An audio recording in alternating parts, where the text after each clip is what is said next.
porque passou o processo de transição democrática em vários países do continente. Da ocupação colonial, às lutas pelas independências nacionais que semearam a saga de regimes de partido único, aos ventos da democratização que se confundiram em alguns casos com o surgimento do multipartidarismo e de organizações da sociedade civil e sindicatos livres, as mudanças que emergiram em África como consequência do desmoronamento da União Soviética nos finais da década de 80 do século passado. É ponto assente que a democratização da África não é um fenómeno recente, dos anos 90. Já na África pré-colonial, várias comunidades autóctones conduziam-se por meio de instituições participadas por todos os membros e eram frequentes as assembleias realizadas, no caso angolano, em jangos, para a resolução coletiva dos problemas que a todos diziam respeito. Na fase da descolonização operada a partir da década de 60, as potências coloniais, sobretudo a britânica e a francesa, pugnaram para que as suas antigas colónias africanas, que estavam ascendendo às independências, optassem pelo modelo democrático de governação. Foi assim que nas novas nações independentes de África de expressão inglesa e francesa, nos anos de 1960, emergiram regimes de pendor democrático, com uma visível pluralidade política, expressa pela existência de partidos políticos com ideologias distintas, sindicatos livres, tendo existido mesmo eleições para a escolha dos deputados e dos primeiros governantes em vários países. Essa experiência foi, entretanto, de curta duração e não vingou, cedendo rapidamente o lugar a regimes de partido único ou de inspiração militar, que justificaram o retrocesso com a ameaça da divisão étnico-tribal, racial e outras fontes divisionistas que pudessem subalternizar as tarefas do desenvolvimento e da criação da prosperidade. Por seu turno, na sequência do 25 de Abril, em Portugal, chegada a vez da descolonização das ex-colónias portuguesas, a tendência geral foi a transmissão do poder aos movimentos de libertação nacional. O MPLA em Angola, o PIGC na Guiné e Cabo Verde, o MLSTP em São Tomé e a Frelimo em Moçambique. Em todos estes países, salvo raras exceções, as outras forças políticas, fossem elas emergentes ou não, foram simplesmente ignoradas e tentadas as vias da sua extinção. No caso particular de Angola, o poder foi entregue ao MPLA, a revelia dos outros movimentos de libertação, pela sua conexão marxista-leninista e vínculos com a esquerda portuguesa, que dominou a condução do processo em Portugal. Da exclusão dos outros movimentos, UNITA e MPLA, e FNLA, aliás, e dos partidos que tinham emergido após o 25 de abril de 74, reacendeu a luta civil entre os três movimentos. A FNLA capitulou em 1976 e a UNITA, como forma de sobrevivência, voltou ao maquis, reclamando a democratização do país e a abertura de uma economia de mercado. Fê-lo pela via armada, o que culminou com a consagração por via negocial entre o MPLA e a UNITA em 1991 da primeira Constituição Democrática de abertura ao multipartidarismo e que pôs fim à economia centralizada. Enquanto em antigas colónias francesas e inglesas se experimentavam modelos de governação democrática e sociedades multipartidárias, nas antigas colónias portuguesas surgiram regimes de partido único. Assumiram ditaduras do proletariado que excluíram outros partidos, excluíram a existência de sindicatos livres e de associações civis. Com honrosas exceções, a mais importante fase de transição para a democracia em África viria a surgir apenas na década de 1990, impulsionada pela desintegração da União Soviética. Com a queda do Muro de Berlim, abriu-se a porta à mudança política em África.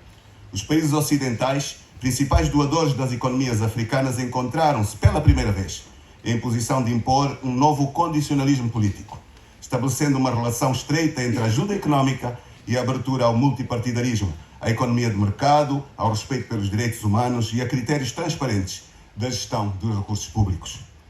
O quadro externo favoreceu a abertura, desencadeando a pressão popular encabeçada por movimentos sociais e por movimentos de pressão armada, como no caso de Angola e Moçambique, sem desprimor da elite dirigente que procurou adaptar-se rapidamente à nova realidade.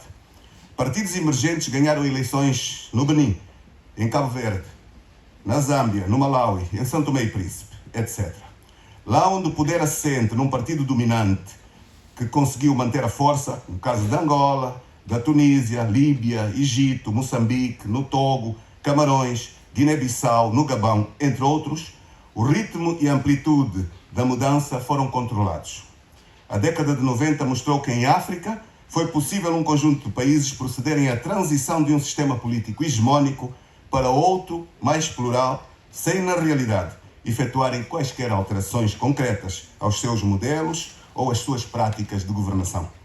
Com efeito, nesta década, a adesão à democracia em África passou a ser um pré-requisito para se obter alguma legitimidade perante as outras nações e, sobretudo, tornou-se num meio para que um determinado governo ou um país fosse visto e arrolado nas contas do mundo liberal que emergiu como vencedor da Guerra Fria, ou ainda um mero expediente de sobrevivência do poder de grupos antes identificados com o marxismo-leninismo. Daí que a democracia em África não pode ser entendida sem a dissecação das dinâmicas e da dialética das relações endógenas e exógenas, estabelecidas no interior de cada país e de cada região geopolítica em que cada nação se insere, bem como das ligações que se estabelecem com as outras nações e organizações fora do continente africano, sem olvidar a herança centralizadora do colonialismo, de que alguns novos Estados se serviram para justificar o monopartidarismo e a sujeição de todos a um chefe supremo do Partido-Estado. Numa boa parte dos nossos países, a democracia não foi interiorizada como uma construção assente em princípios e valores inscritos na Constituição e concretizáveis através de instituições, agindo na prática conforme a lei, no escrupuloso respeito pelos direitos, liberdades e garantias dos cidadãos. Pelo contrário, como no caso de Angola e muitos outros, continuam a existir essencialmente instituições autoritárias, que com a aparência de democratas conclamam eleições, a que se encarregam de apelidar de livres e democráticas. Dificulta-se a ação das oposições, da sociedade civil e, no essencial, tais regimes autoritários com o poder assente num pequeno grupo obtêm a sua legalidade pela via da manipulação de eleições, que eles próprios organizam e comandam, inviabilizando a alternância do poder, sem o qual não pode existir democracia verdadeira, invocando sempre a legalidade que lhes é atribuída pelas instituições partidárias sob seu controle, manipulam as urnas e, infelizmente, contam com o apadrinhamento de observadores eleitorais internacionais escolhidos a dedo e com o reconhecimento de países situados na região ou em outros continentes, liberais ou não, para os quais os seus interesses geoestratégicos ou económicos se sobrepõem à qualidade da governação imposta aos cidadãos, as violações dos direitos humanos que tais governos praticam. Direitos violados que, ironicamente, estes observadores são nos seus países paladinos defensores, mas que fecham os olhos noutros países. É que, geralmente, as autocracias que emanam deste tipo de golpes institucionais pagam bem pelos favores dos que fingem ignorar tanto os golpes institucionais como os golpes eleitorais e as inúmeras violações dos direitos humanos. O índice de democracia elaborado pelo Economist Intelligence Unit, baseando a sua avaliação a partir de uma pontuação em 5 categorias: processo eleitoral e pluralismo, funcionamento do governo, participação política, cultura política e liberdades civis, a partir dos quais cada país é classificado e enquadrado em 4 tipos de regime: democracia plena, democracia imperfeita, regime híbrido e regime autoritário. Em 2022, este estudo apontou os seguintes resultados. Considerou apenas existindo uma democracia plena em África, as Maurícias. 6 democracias imperfeitas: o Botsuana, Cabo Verde, África do Sul, Namíbia, Gana e Madagascar. 14 regimes híbridos, entre os quais a Zâmbia, o Senegal e o Quênia. 23 países considerados regimes autoritários, entre os quais Angola, Moçambique, Mali, Ruanda, Etiópia e Zimbábue. O índice indica que, após alguns ganhos modestos obtidos na primeira década, presentemente nota-se um declínio dos parâmetros democráticos em África, o que deve interpelar as nossas consciências. Somos daqueles que pensam que a pobreza e as desgraças dos nossos países nos dias de hoje não se devem imputar ao passado colonial, mas sim, em primeiro lugar, às nossas elites governantes, pelo seu apego ao poder, sem olharem a meios, incapazes de, com base nas constituições que aprovaram e falhos de implementar, reformas consentâneas que concretizem as reais aspirações dos nossos países, habilitando os próprios cidadãos nacionais a serem os atores do desenvolvimento dos seus países. A África de hoje continua a ser um palco privilegiado de golpes eleitorais, casos de Angola e do Ruanda, golpes constitucionais, Angola, Guiné Equatorial, etc., ajustando as constituições nacionais aos desígnios de quem governa, ou golpes militares, como foram os casos do Burkina Faso, do Mali e da Guiné-Conakry. A África é também palco de insurreições armadas de motivação islâmica no Burkina Faso, na Nigéria, no Mali, em Moçambique, na República Centro-Africana, etc. Sem olvidar a desestabilização armada na República Democrática do Congo e no Chad, visando instaurar um caos propiciador do roubo de matérias-primas para alimentar indústrias estratégicas e não só, fora da África. A interferência externa em África, se num caso é positiva e está ancorada no respeito de valores da democracia universal, impondo que os programas de cooperação com os governos ocorra quando se observem padrões de transparência da coisa pública, respeito pelos pressupostos do Estado de Direito e pelos direitos humanos. Noutros casos, a ação externa é negativa. Encoraja não só a manutenção de governos ditatoriais e autocráticos, como até estimula a promoção de exercícios eleitorais fraudulentos, a corrupção e a má gestão. É com base neste quadro lúgubre que os índices de democracia em África são aterradores, porque a democratização da África sofre do interior e do exterior as mais diversas influências. Uma mudança de paradigma atual e o renascimento da esperança obrigam ao envolvimento das lideranças africanas comprometidas com os seus representados. Obriga a intervenção ativa da União Africana, com um código de princípios rigorosamente fiscalizados e respeitados. Obriga a comunidade internacional a terminar com a hipocrisia dos duplos posicionamentos entre as exigências para os seus países e o apertar de mãos aos ditadores que lhes concedem interesses materiais. Convido Vossas Excelências a uma breve viagem, revisitando o processo de organização das últimas eleições ocorridas em Angola o ano passado. Um ano antes, a liderança do MPLA levou ao Parlamento angolano propostas de alteração de todas as leis referentes ao processo eleitoral e as liberdades, nomeadamente mudou a Constituição, reforçando os poderes presidenciais, mudou a lei eleitoral, mudou a lei do registro eleitoral, mudou a lei de imprensa, aprovou uma lei a limitar as sondagens, onde no essencial reduziu em todas elas os aspectos democráticos. O líder da oposição, que aqui vos fala, desde que foi eleito há cerca de 3 anos e durante todo o período pré-eleitoral e durante o período eleitoral, nunca foi entrevistado por qualquer órgão público de comunicação social. Nenhuma entrevista nas televisões, nem no Jornal de Angola, nem na Rádio Nacional de Angola. O candidato do MPLA recusou participar em debates durante todo o período pré-eleitoral e durante todo o período eleitoral e proibiu os órgãos de comunicação públicos de os promover. Em toda a era de João Lourenço, ele nunca participou uma única vez em nenhum debate, num total desrespeito pelo cidadão e pelo direito à informação, que todos têm. O líder da oposição foi perseguido pelas instituições do Estado, difamado, insultado, telejornais de 30 minutos inteiros a ele dedicados e direcionados, sem qualquer direito ao contraditório ou ao exercício da sua defesa. Há programas que existem ainda hoje, criados exclusivamente para atentar contra si e contra o seu partido, a UNITA. Há 10 meses das eleições, foi anulado o Congresso, que 2 anos antes tinha eleito o líder da oposição, pelo Tribunal Constitucional. Este Congresso foi também reconhecido pelo Tribunal Constitucional, que 2 anos depois o anulou, obrigando a UNITA a repetir um Congresso que se realizou apenas há 8 meses das eleições. E o Tribunal Constitucional só reconheceu a liderança do candidato da UNITA há 2 meses do início da campanha eleitoral. Uma vergonha aos olhos de toda a comunidade internacional, que permaneceu em silêncio. O país foi pintado com as cores do candidato ao regime, as cores do seu partido, 1 ano antes do período permitido, perante o silêncio de todas as instituições, de que cito os administradores municipais, governadores, Governo Central, Polícia, Procuradoria da República, Comissão Nacional Eleitoral, o Tribunal Supremo e o Tribunal Constitucional. Dezenas de queixas e processos com provas das violações foram mantidos nas gavetas dessas instituições. Ainda hoje, a propaganda eleitoral e as fotos do candidato a regime continuam nas ruas, logo a seguir ao aeroporto, para que os visitantes o vejam logo à chegada, numa clara prova das violações às leis, porque são proibidas, enquanto os outros partidos retiraram toda a sua parte de campanha eleitoral, de todas as ruas.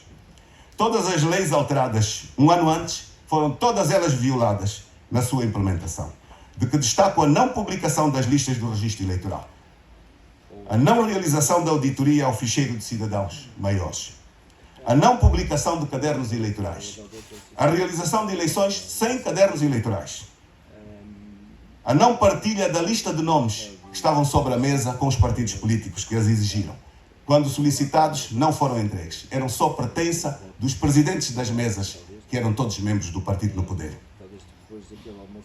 A presença nas listas de votantes de cerca de 3 milhões de mortos dos últimos 26 anos, que continuaram a aparecer na indicação do local de voto como pessoas vivas, possíveis de votar. Quando introduzidos os seus nomes, vinham ao local de votação. Todas as famílias publicaram na internet. Todos os mortos das suas famílias dos 26 anos foram votar nas últimas eleições. A elevada abstenção, oficialmente anunciada, é falsa, porque contou com estes 3 milhões de mortos e outros que foram duplicados. A presidência da Comissão Nacional Eleitoral, exercida por um cidadão com perfil e idoneidade questionáveis, alvo de processos vários a correr contra si, quando tomou posse no Parlamento, fê-lo em flagrante violação às leis, porque não o poderia fazer.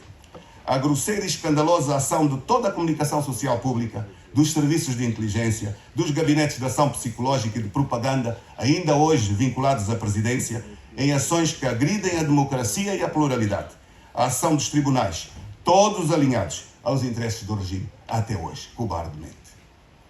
Um grupo de cidadãos efetuou um minucioso levantamento dos gastos da campanha do partido que sustenta o regime em Angola, tendo chegado, e chamo a atenção, meus senhores, ao valor de 1 bilhão e 800 milhões de dólares gastos na campanha do partido no poder. Eu vou repetir. 1 bilhão e 800 milhões de dólares gastou o partido de regime. O estudo está feito, está-se fundamentado, tem assinaturas de despachos do Presidente da República em plena campanha eleitoral. Tudo isto é uma vergonha. Vou solicitar que este dossiê seja enviado às instituições de direito, nacionais e internacionais. O financiamento oficial dos partidos foi de cerca de 2,5 milhões de dólares. A comprovar-se o levantamento efetuado, estaremos perante um valor 700 vezes superior ao financiamento da campanha que o partido devia ter direito. 700 vezes. O grave destas questões é que instituições internacionais financiaram a compra do voto, nomeadamente o Banco Mundial, em programas formalmente utilizados para comprar voto ao partido de regime. Formalmente. A interrupção da normalidade constitucional que ocorre com os golpes militares é severamente punida no direito internacional. Entretanto, a interrupção da normalidade constitucional por efeito de golpes institucionais decorrentes da fraude eleitoral ou decorrentes de intervenções de instituições partidárias a conferir legalidade sem legitimidade têm os mesmos efeitos dos golpes militares e devem merecer igual tratamento, iguais medidas por parte do direito internacional. Eu faço daqui um forte apelo à União Africana, ao Parlamento Europeu, ao Congresso e Senado americanos, ao Congresso, aliás, ao Parlamento Português, porque não? Porque aqui estamos, aos outros parlamentos dos países que estão aqui representados, para que não fechem os olhos aos atos inconstitucionais praticados para a manutenção do poder, causadores de pobreza extrema, de má governação, de corrupção, de entraves ao desenvolvimento. Caso da recusa da realização das eleições locais em Angola, é um caso. A origem de inúmeras crises que afetam os direitos, as liberdades e a soberania dos povos. São milhares os angolanos que abandonaram o país depois das eleições. São imensos os ativistas que são forçados a sair do país para a salvaguarda das suas vidas. São elevadas as violações dos direitos humanos à luz do dia e perante o silêncio das instituições. Hoje mesmo, vivem fora de Angola uma série de ativistas cívicos que foram atentados contra as suas vidas, agredidos, seviciados perante o silêncio das instituições. É uma vergonha. No mundo em transformações constantes, ocorre um fenómeno muito interessante em boa parte dos países africanos, sendo muito visível em Angola. Os mais jovens não se revêem em muitas das convicções dos fundadores das independências nacionais. E estas elites jovens são a maioria esmagadora dos cidadãos. Parte deles são elites bem escolarizadas e tecnicamente bem preparadas, filhos dos próprios governantes, contestando fortemente as opções do regime no poder. Estes jovens incorporam os movimentos contestatários à governação e, com maior ou menor visibilidade, encontram-se em todos os ramos da vida pública. Felizmente, será impossível mantê-los afastados dos processos sociais e políticos futuros. As recentes eleições em Angola mostraram bem o protagonismo e a força da juventude. É nossa obrigação dar-lhes a atenção que merecem e conceder-lhes espaço a que têm direito. São os jovens e as mulheres as maiores vítimas dos modelos de governação autoritária. As mulheres porque recai maioritariamente sobre elas o peso da responsabilidade de gestão e da sobrevivência das suas famílias. Os jovens, porque enfrentam a falta de escola, a falta de empregos e a busca desesperada de uma luz ao fundo do túnel em direção aos territórios dos antigos colonizadores. Por um mundo melhor, por uma África mais democrática, por uma Angola com um futuro brilhante, dadas as riquezas que possui, aqui deixo estas contribuições ao tema Os Desafios em África. Um olhar especial a Angola. Muito obrigado a todos.